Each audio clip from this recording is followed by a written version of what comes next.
What's up, my friends? Welcome back to Frogboy X1 Gaming. I'm Andrew, and we're going to talk about today why gaming is starting to suck. So if you like this content, don't forget to like and subscribe. We're trying to get to 5,000 subscribers. We got three days left to do it before the 2-year anniversary of this show. So if you please can hit that subscribe button, it'd really help the channel out. So let's get into this. Gaming is starting to suck, but not for the reasons that you would think.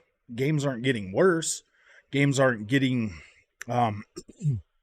games are actually getting better. They're getting bigger. They're getting to a point where there's higher visual quality. There's better frame rate with PlayStation 5, Xbox Series X, and Xbox Series S. So what's the point, Frog? Why would games be getting why would gaming start to suck? Well, I'll tell you right now.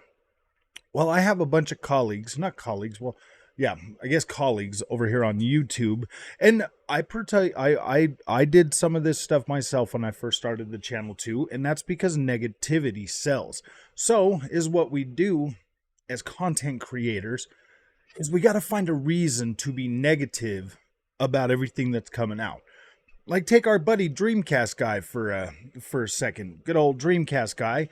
Gets through Resident Evil, loves the game, puts out a solid review for it, saying good stuff about it, but then follows it up a week later complaining about microtransactions in a game, in a single player game that doesn't affect or hurt anybody. It's just nonsense. So let's talk about this Resident Evil thing for a minute. These microtransactions that have been brought into Resident Evil. So if you've been playing Resident Evil as long as I have, since the invent of, for a while now, you've been able to go in there and basically spend like $5 or $6 and unlock all the content, all the extra guns, all the ammo, get unlimited ammo, and to be able to like run through these to try to create speed runs, as fast as you can, not running out of ammo, stuff like that. It's a tool. It's a tool to help you enjoy your game. Yes, it costs a little bit of money because the way Capcom sees it is, hey man, if you don't want to put the time in or you can't afford to put the time in, we will sell you this to help it go a little bit faster. Everything that they sell you in Resident Evil can 100% be unlocked through gameplay. But yeah, for some people, for like me, like I bought the unlimited ammo for 7 and 8 and whatever for my daughter so that she could play through them. She wanted to play through them, and so I did buy those, so that she could play them, and then I play around with them too. I like having unlimited ammo in Resident Evil. I think it's pretty cool. I think it definitely helps it definitely helps be able to be more, to like feel more free and to like truly explore the Resident Evil games. Now I never go through the Resident Evil games with the unlimited ammo the first time. I usually always play through them either on, casual difficulty or standard difficulty. Most of the time standard difficulty. I did drop to assisted on Resident Evil 4 because boy, man, it does get a little bit challenging toward the end, and I was trying to complete it, as quick as I can, but that doesn't matter. What matters is how you enjoy those games. Now, there's different tiers that you can go ahead and try to get through Resident Evil as much as you can. So is what I did with Resident Evil 4 is I played up to the part where I just was like, whoa, man, this is starting to get pretty overwhelming. So then I just switched it and then created a new save, and then I've been going back behind that and trying to get through my original save. So I'm not doing it with New Game Plus or anything like that. I'm still going through it and trying to complete it with the on like an original playthrough. So but let's get back to why games are starting to suck, man. It's not the games in general that are starting to suck. The upped price for $70. Now I beat this one a lot in the beginning of when I started this channel, because yeah, $70 is getting a bit ridiculous. Yeah, it does cost them more money to make these games. They do take longer. They do stretch them out for 5 whatever years.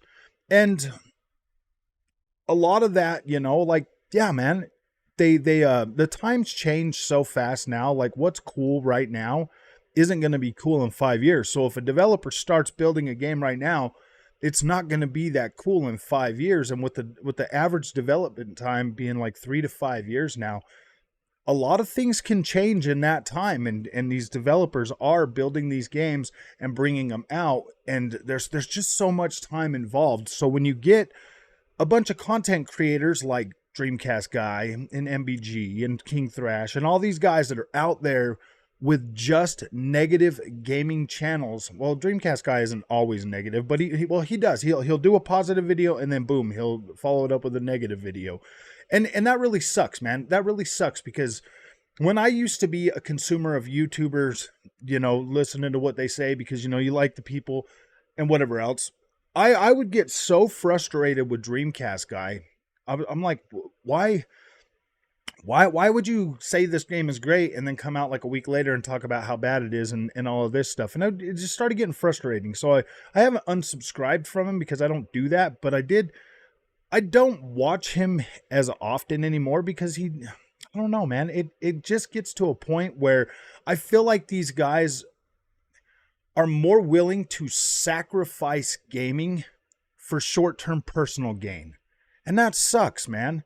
That really sucks. We should be positive about gaming. We should be having fun with gaming. We shouldn't seriously, having to create a video to be negative about something you love just to support you, man, that really sucks. That really sucks, man. I actually do kind of feel bad for some of these content creators that literally feel like they have to drag the thing they love through the mud just to survive, man. That really sucks. That's pretty pitiful if you ask me. So I'm thankful I have a full-time job that I get to go and support myself and my family and then come home and do gaming for fun. And that's why I encourage you to subscribe to Frogboy X1 Gaming so that I can continue to make that positive, upbeat content to celebrate gaming and bring you good information that doesn't have to, I don't have to chase negativity to feed my family, man. And that's awesome. Like, I'm so grateful I don't have to do that. And with your help, this can be a successful channel as well and produce income, and you know what I mean? We can still be positive and have fun about video games. But it sucks. And I tell you, if you do help this channel grow, then maybe some of my other colleagues that are out there can start to be positive again and start to, bring gaming back to where it should be. Because, man, dude, I never in a million years did I think it was this bad on these channels and stuff. Never in a million years did I think gaming would get to a point where you've literally got people hating one console just so they can feel better about their other one. That's ridiculous, man. Xbox has a solid console. PlayStation 5 has a solid console. The Xbox Series S is an incredible piece of hardware that is low cost to entry. You can play it. You don't have to run out and buy a $2,000 TV just to play it. You can use your old TV to continue to play next gen games. I like what Microsoft is doing. And since the beginning of this channel, it has leaned more toward Xbox, because I want to see Xbox really, really pick up and move forward and truly compete with PlayStation so that they keep bringing us good stuff. But at the end of the day, man, with everybody, with all these negative channels, and then, so Dreamcast Guy at least plays the games. But then you have other channels out there that are literal drive-by hate channels. They don't play the game. They just parrot what other people, what other negativity is. And then it just builds this echo chamber of negativity surrounding certain games. And I know you guys are going to get a little bit flustered when I mention the amazing game of Forspoken. But Forspoken is a great game. And if you played it, if you just tuned out all the negativity and got in there and played the game and had some fun with it, man, I think you would have some fun with it and you would really enjoy it as much as I do. I love it. And so here's the thing, man. Some people really, really love open world games, and I know they exist because I'm one of them.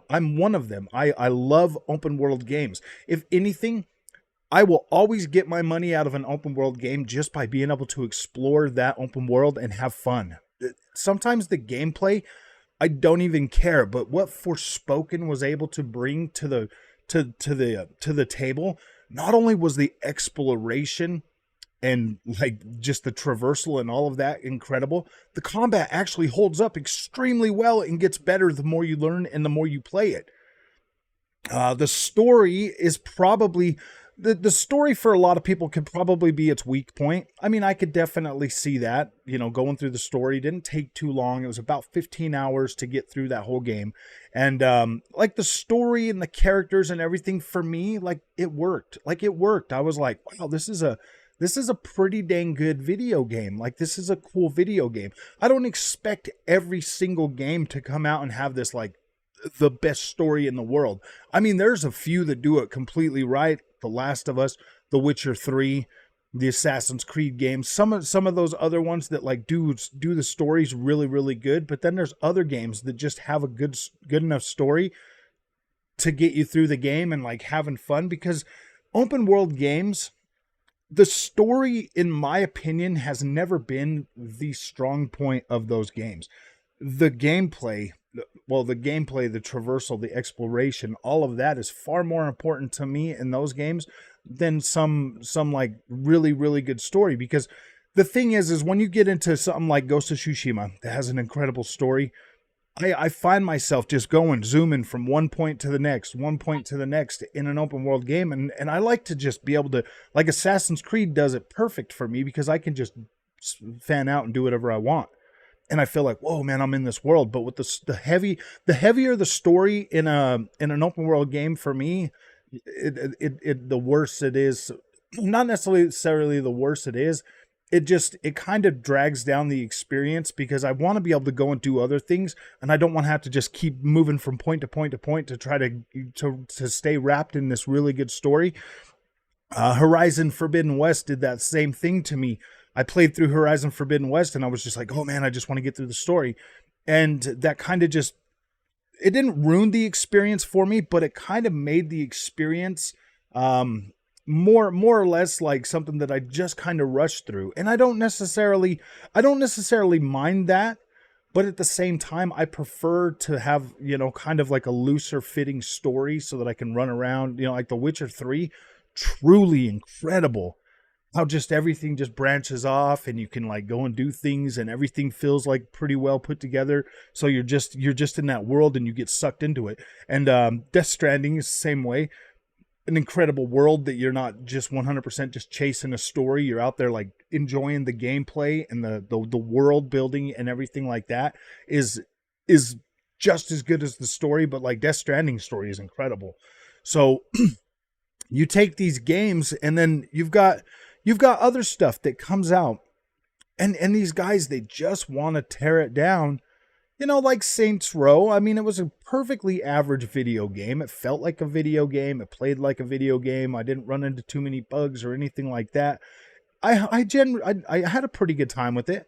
Played it for about 17 hours until like everybody just got super negative about it, and I was just like, all right, whatever. I'll just move on.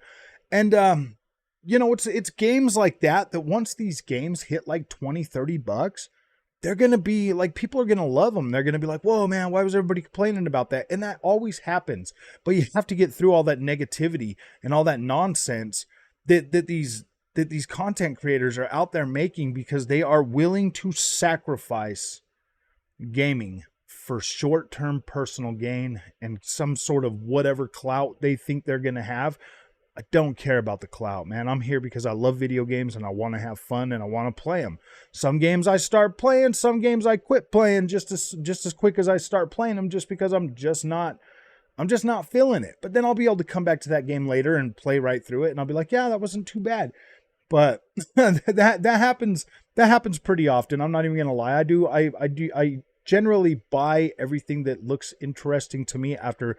I'll watch the preview, like when they're showing them off, and then I'll buy the game, and then I'll be like, okay, yeah, this didn't turn out the way that I thought it was. Like Crime Boss is a great example of a game that I thought was like, whoa, this is going to be probably kind of cool, but then I bought it and I was like, oh man, I don't really know if I like the structure of this game. It does have a heavy story that you can get in there and play. There's some pretty decent actors and stuff that they signed up to play in this game. So I mean, it's not like it's a bad experience. It's just something that I'm just like, yeah, not too interested in playing that at this time. So I never played the Payday games, but a lot of people are saying that this is pretty much how the Payday games work. So pretty much like if that's something you're into, I maybe wait a little bit for a sell. But so far right now, I'm just not feeling it, like the gameplay, and there's no reason to be negative about it or say anything negative about it, because for the most part, for the price, the visuals hold up. The gameplay feels pretty tight, pretty good. I haven't been I didn't run into any bugs or any glitches while I was playing it, but I've already seen some negativity about that game. I've seen negativity about Resident Evil 4, which is literally a masterpiece in my opinion. A 10 out of 10 for a remake of a game that was already incredible. And then they remade it and it was like, whoa, man. I mean, if this would have been a Sony produced product, they would have just slapped on a new coat of paint and been like, yeah, this is a remake, like they did with The Last of Us. The Last of Us, in my opinion, 10 out of 10, the remake. The extra coat of paint really did make the story pop even more. So that was an incredible achievement that Naughty Dog was able to pull off with that experience. The PC version being, not that great, it's got me frustrated with my choice of upgrading my PC, but sometimes ports are just bad. I'm starting to realize that. But I'm new enough to the PC that I don't care. I'm going to keep making head waves when I go through the whole PC thing, because I don't think I should have to upgrade my PC every 2 years. Like, I don't feel like I should have to do that, but I don't know, man, if I'm going to chase the rainbow or if I'm going to chase the freaking power rainbow, whatever. But yeah, man, I feel like that's why gaming's starting to suck, man. It's not because the games are getting worse. It's not because the games are getting bad. It's not because graphics are starting to gaming is starting to suck because negative people are bringing it down they're sacrificing gaming for a little bit of money, man. But trust me, like, YouTube doesn't pay enough money for me to completely sacrifice gaming for it. Dude, I hope I would never do that. I hope I would never do that. I don't think I would. I love gaming too much. So yeah, man, I would appreciate it if you would subscribe, help me grow this channel so that we can continue to be positive about gaming and be happy about it. So maybe we could bring some of the other guys back from the dark side and help them be positive again. So if you like this content, don't forget to like and subscribe. We will see you in the next one.